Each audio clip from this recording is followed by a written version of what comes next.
geldi. Yıllarca böyle ağlıyoruz, sızılıyoruz. Oğlumuzu istiyor gelsin bize yetişsin.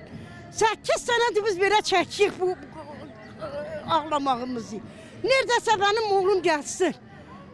Biz bu 8 yıllarca böyle gözümüzden yaş bitmiyor. 8 senedir benim oğlum gitmiş. Ben oğlumu istiyorum, oğlum gelsin.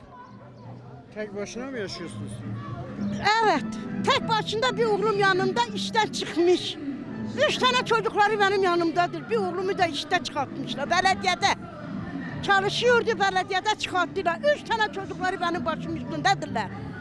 Ben yaşlı bir kadınım da. Ama Allah kabul etmesin.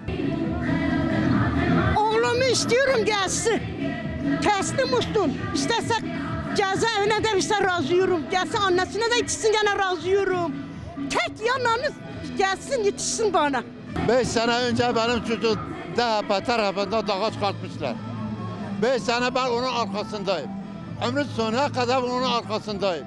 Yalanı şimdiye kadar bakanımız gelmiş, vali gelmiş, vali yardımcısı gelmiş. Biz rica ettik. Dedi kardeşim bu müziği kapatırın. Kardeş buna bir yerde destek alıyorlar. Ben açık söylüyorum. Bu kime destek oluyor? Türkiye Cumhuriyeti bizim arkamızda, biz buraya baş çıkartmıyoruz. Bir saz ekibi burada biz düğüne gelmemiştik. Biz kendi çocuğu için burada gelmiş. Biz burada ağlamaya geliyoruz. Buna da düğün yapıyor. Biz bunu Allah kabul etmiyor. Ya devlet buna nasıl izin veriyorlar? 2 sene Diyarbakır ben bir insan sesi duymadım. Bura nedir? Bura bize oyuna çekiyorlar. Ya biz burada kabul etmiyoruz.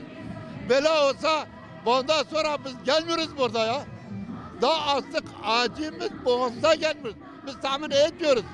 Benim oğlum Marmara Üniversitesi okuyorlar. Orada kandırdılar, dağa götürdüler.